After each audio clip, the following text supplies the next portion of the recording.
The two lineages, a spiritual contrast. Thus, a contrast was established on earth that would define human history from that point on. Two lineages, two paths, two fundamentally different philosophies of life.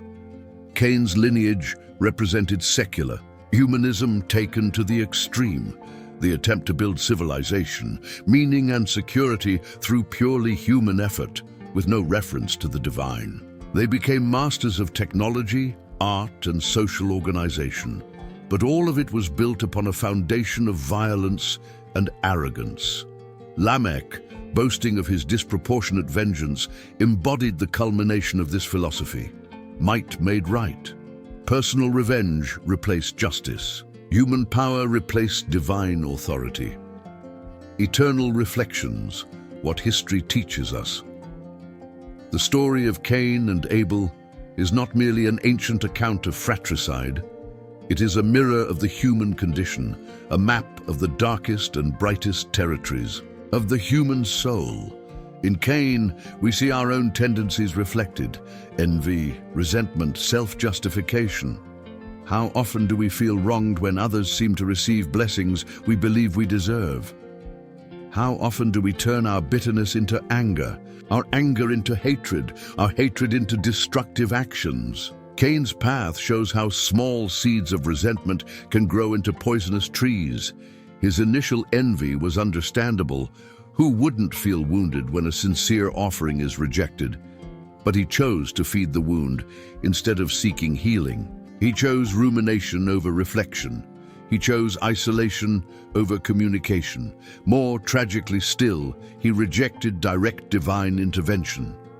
When God came with a warning and an opportunity for repentance, Cain closed his ears. When divine love offered an escape route, he chose to walk toward destruction. In Abel, on the other hand, we see the beauty of spiritual sincerity.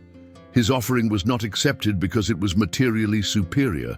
Sheep are not inherently more valuable than grain. It was accepted because it represented total surrender, an acknowledgement of dependence, an expression of love that did not calculate the cost. Abel teaches us that true spirituality is not found in what we offer, but in how we offer it. Not in the greatness of the gesture, but in the sincerity of the heart. Not in public performance, but in intimacy with the divine. But Abel also shows the dark reality that doing good does not automatically protect us from the consequences of others' choices. His righteousness did not shield him from his brother's violence.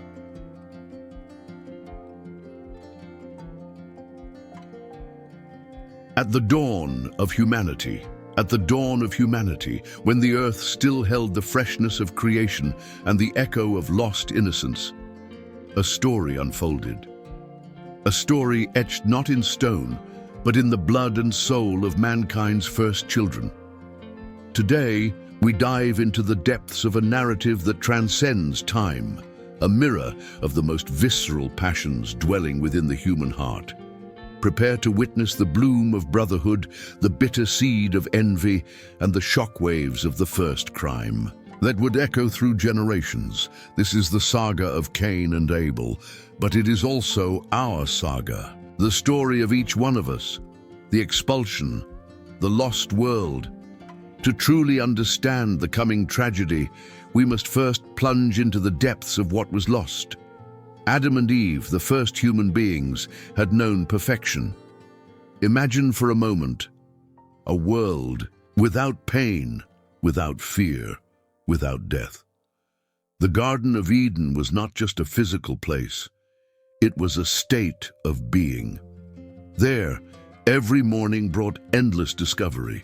The trees yielded their fruit freely, the animals lived in perfect harmony, and the presence of the divine was as tangible as the gentle breeze upon their faces.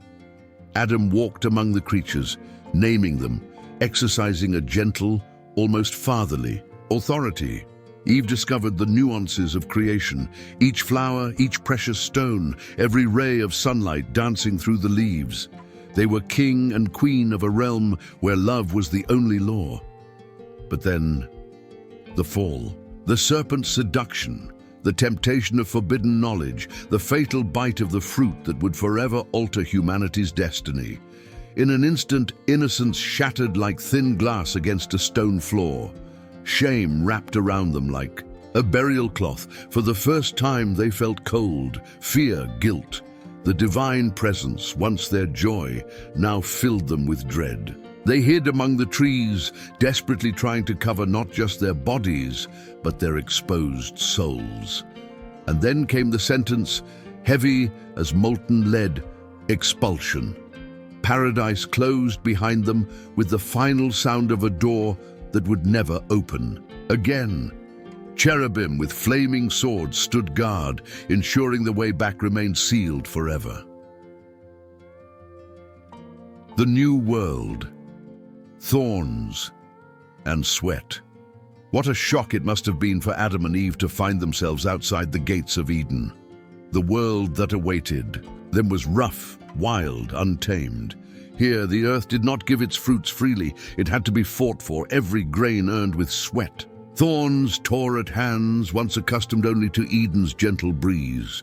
The sun, once a kind friend, now scorched their backs as they bent over the reluctant soil. Stones cut their feet, once used to the soft carpet of perfect grass. But perhaps the most terrifying thing of all was the silence. In Eden, creation sang in constant harmony. Birds, breeze, flowing water, all formed a symphony of perfection. Now, silence stretched out like an empty ocean, broken only by the sounds of their desperate struggle to survive. The nights were the worst. Without the comforting presence of the divine, the darkness felt alive, pulsing with unknown threats. Adam held Eve as she cried endless tears. "What have we done?" she whispered.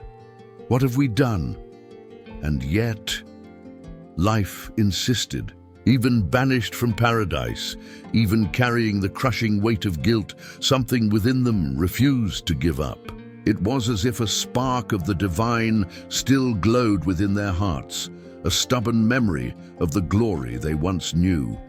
The miracle of continuity.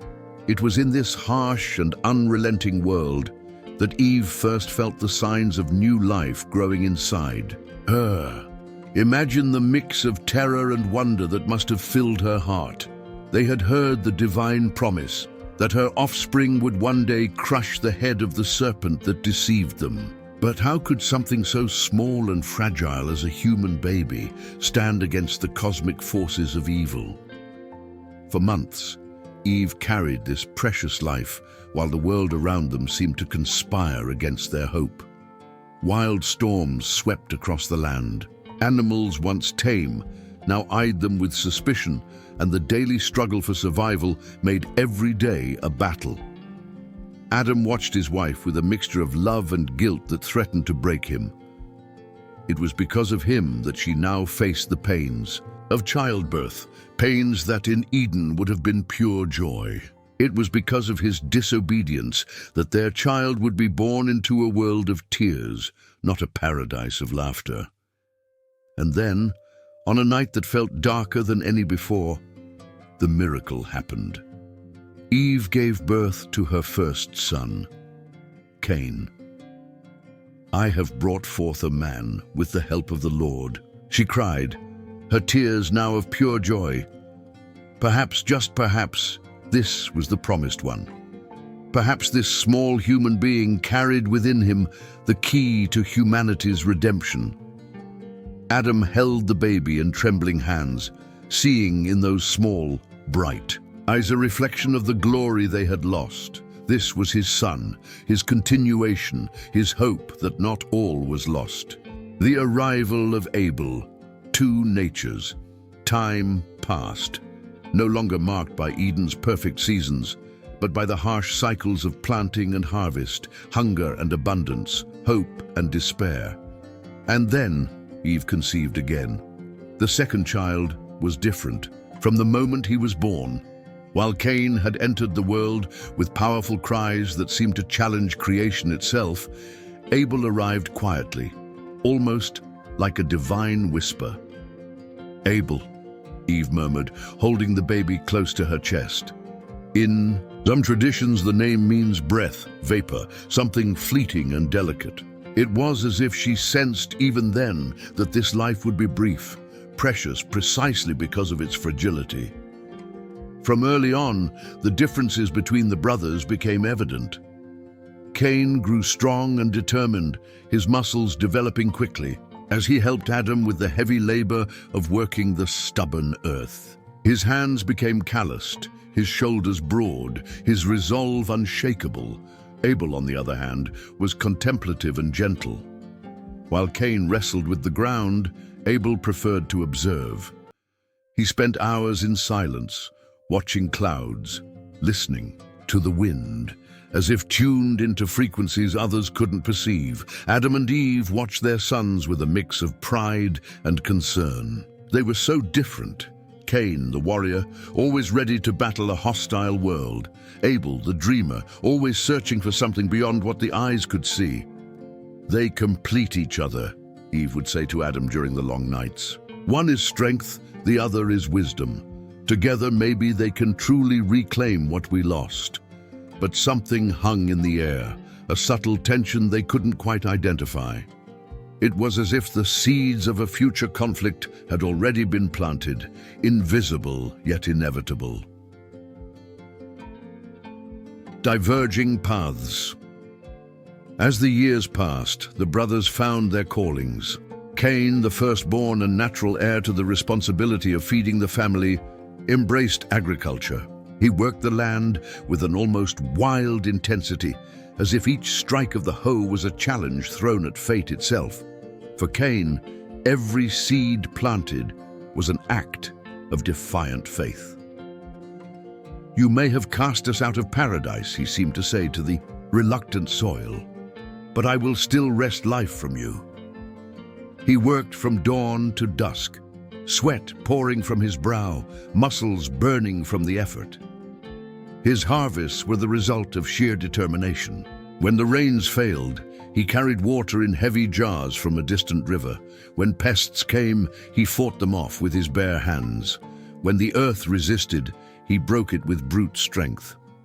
It was work that forged character, but also birthed frustration. Why did it have to be so hard? Why did every grain of wheat cost so much sweat and sorrow? On especially lonely nights, Cain found himself wondering if it was worth the struggle. Abel chose a different path.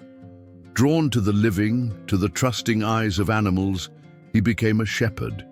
He began with a few wild sheep, taming them with infinite patience, and gradually built a flock. His work was subtler, more intuitive. While Cain forced the earth to yield, Abel worked in partnership with his sheep. He knew each animal by name, understood their temperaments, their needs, their fears. On cold mornings, Abel would guide his flock to warmer pastures. On scorching afternoons, he found cool shade and clean water. When predators threatened, he stood his ground with silent courage, using staff and stones to defend his sheep. There was something almost poetic about Abel's life. He spent entire days in the fields, just him, his sheep, and the endless sky. There, far from the frustrations of agriculture, he found a peace his brother would never know. The first tensions. Not that the brothers didn't love each other. The contrary, there was a deep bond between them, forged by years of shared struggle in a hostile world. They were all that remained of the first human family besides their parents. They were literally unique in the world. But love can coexist with resentment, and resentment was growing in Cain's heart like a poisonous weed. It began with small things. When Abel returned from the fields with fat, healthy sheep humming softly, Cain felt a sting of irritation. How could his brother seem so serene, so at peace with himself? "How was your day?" Abel would ask, genuinely interested. "Hard," Cain would mutter, his hands still dirty with soil, his back aching from the day's labor. "The earth's getting more stubborn. I had to replant the entire western field." "I'm sorry," Abel would say, and his compassion was real. "I can help tomorrow if you like, But even that offer of help annoyed Cain. What did Abel, soft-handed shepherd that he was, know about the brutal work of farming? How dare he offer help when his own life seemed so easy? Of course, Cain never said any of this out loud, but the thought corroded his heart like acid day after day, year after year. And there was another element that complicated things: their parents' attention. Adam respected Cain's hard work, no doubt, but there was something in Abel's gentle way that especially touched Eve's heart. Perhaps she saw in her younger son echoes of the lost paradise, a sweetness that the world had not yet managed to fully corrupt. Abel has a special heart, she would sometimes say to Adam. There's something in him, different. Cain overheard these conversations and felt as though a dagger was slowly being driven into his chest. He was the firstborn. He was the one carrying the weight of responsibility. Why then did Abel receive this subtle preference?